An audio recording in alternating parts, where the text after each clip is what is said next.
Hello, everyone, and welcome to the DMV Football Gauntlet. My name is Matthew Heiserman, and today we are joined by three-star high school football recruit Sam Faniel. Sam, how you doing? I'm good. And I appreciate you hopping on. Obviously, getting right into it. I just want to start by asking when you first knew that you wanted to play football. Kind of just break down that journey from when you started playing. Were you always a tight end? Did you jump right into tackle football? Did you start with flag? What did that look like for you? So I made the decision to switch my main sport from basketball to football Hmm. when I got into high school. Hmm. So my former head coach, Coach Lilly, and he was really on me about playing football and all of that stuff. And I have an older brother who played football at Ole Miss, so he Hmm. was obviously on me about that too. So I tried it out and I fell in love with it first year, and that's really how it started. Hmm. I uh, I started out as defensive end, and then I turned into a tight end because Mhm. I mean I had that teaching from my brother and stuff like that. So Did it kinda help you playing defensive end, just understanding the other side of the ball as well? yeah, definitely. Because I mean now knowing like as a tight end, knowing like tendencies of like Mhm, what a defensive end would do, it really does help, mhm. especially in the run game. Absolutely, and then you mentioned how you used to play basketball. How has that kinda helped you with football? What have you learned from basketball that has kinda translated onto the football field as well? Um, I would say honestly like the athleticism and then like the pace of the Mhm, game mhm. because honestly I think that's where a lot of my athleticism has come from. Yep. Like just playing basketball since I was little. And then also like with the pace, like you're not always, I mean, yeah, everybody's gonna say like go full speed like every play, but I mean, you also have to take your time with like reading defenses, and then also like reading where you can, like, for us specifically like tight ends, you can read like Mhm, what gap is open to go mhm. block, stuff like that. So as one of the top tight ends in the class of 2027, what's one thing that you really take pride in when it comes to your play style? I'm sorry, what'd you say? What's one thing you really take pride in when it comes to your play style? Um, I honestly take pride in everything, but Mhm, like I think the biggest thing is definitely blocking mhm. because that's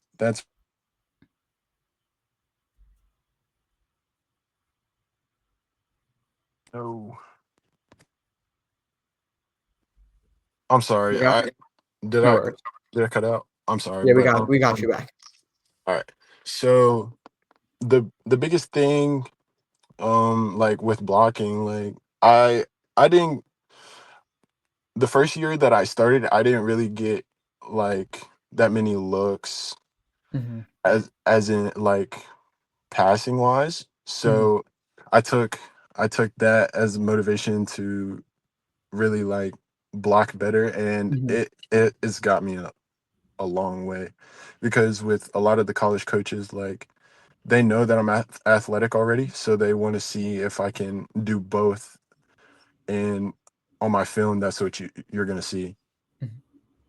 Absolutely, and then getting into the recruitment process a little bit, on January 22nd, you received your first ever D1 offer from East Carolina University.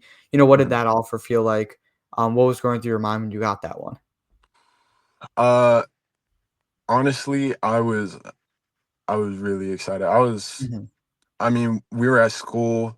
Um, it was just a regular day. Like mhm. we had a meeting with the coach, all of Yeah. that stuff, and then coach, he ended up the ECU coach. He ended up keeping me alone after, and then he talked to me a little bit, and then he said what he had to say, and then he offered me. So that was really. a big moment for me. Every honestly, every Mhm, offer that I get is always big to me because I really do appreciate those coaches that see what they see in me and then end up taking that chance on me, and it really stands out mhm. to me. So I'm always thankful for that. 100%. And, going into your junior year, you've already received well over 10 Division I offers from schools like Florida State, Alabama, Auburn. What has the recruitment process looked like for you? Um, it's really busy for me, but I wouldn't say busy in a bad way. I'd say Mhm, it's a good thing for me. Because if I'm being honest, like if I was when I was younger, I wouldn't have saw myself in this position, especially if mhm, playing football. I would have maybe basketball, but I mhm, never would see myself like this. But I'm very thankful to even mhm, be in this position. mhm. And, are there any schools that you've really been talking to the most or that have, stuck out to you so far? Um, I want to say stuck out, but I talked to all schools, like every school Mhm, that's offered me, and then some that haven't offered me yet. I talk to them, and they all are interested in me, and they all like want me to commit and stuff like mhm, that. But I'm I'm interested in every school right now. mhm, Like I my thing is I want to take my time, really assess like all the mhm, schools, like the pros and cons and stuff like that, and then make that mhm. decision. Yeah. Are there any schools that you'd like to get out to for a visit that you haven't had the chance to visit already?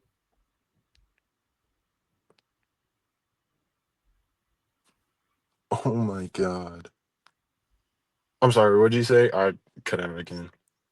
No worries. Are there any schools that you'd like to try and get out to for a visit that you haven't had the chance to visit already? Oof. So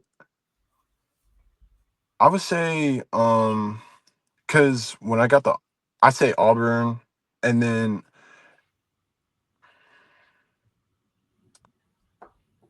really Auburn's a big one for me, and Mhm, then I'd say like some of the more recent ones like Colorado, because I have family out in Colorado, so that would be mhm, a good one. But honestly, my plan is to hopefully try and like make all of them, mhm, but it it all depends on what my season looks like this year. mhm. And now that you're in the off season, what does a typical day look like for you in terms of, practicing and training? Yeah. So right now we're in camp. So Mhm, we start early in the morning. We have a meeting at 8 a.m. and then that goes on for about 35 minutes. Then we get into our first practice at 9, mhm, and then that ends at 11. We have a break in between from 11 to 12, and then we get into another our defensive meeting. mhm, That goes for another like 35 minutes, and then we have our last practice, and then that practice goes from mhm. 1 to 3. And then in terms of the mental side, ahead of games, are there any pregame superstitions you have? Maybe some music you like to listen to get yourself in the right mindset? I wouldn't say necessarily I have like certain music. I It all depends on like how I'm feeling, because Mhm, I could go from listening to like Katy Perry to like mhm, country music to uh-huh, like whatever. It all depends. mhm. And then, are there any tight ends in the NFL that you try and take inspiration from or maybe model your game after? Um my big one that I try to model my game after is Isaiah Likely, Mm, especially because mhm, I'm a Ravens fan, so mhm, I'm always watching those games, and I'm always watching him, how he's doing this, like how he's blocking, how he's running his routes. yeah, And then I also try to watch like some of the NFL, not just like tight ends, but I try to watch a lot of the NFL guys' demeanors, and then mhm, their attitudes, and mhm, see like what I'm doing that they possibly are doing as well, and then some of the mhm, things that I'm not doing that I need to be doing yeah. that they're doing, you know? Yeah, I like that answer. And what's one thing you don't think the average football fan necessarily knows about the tight end position?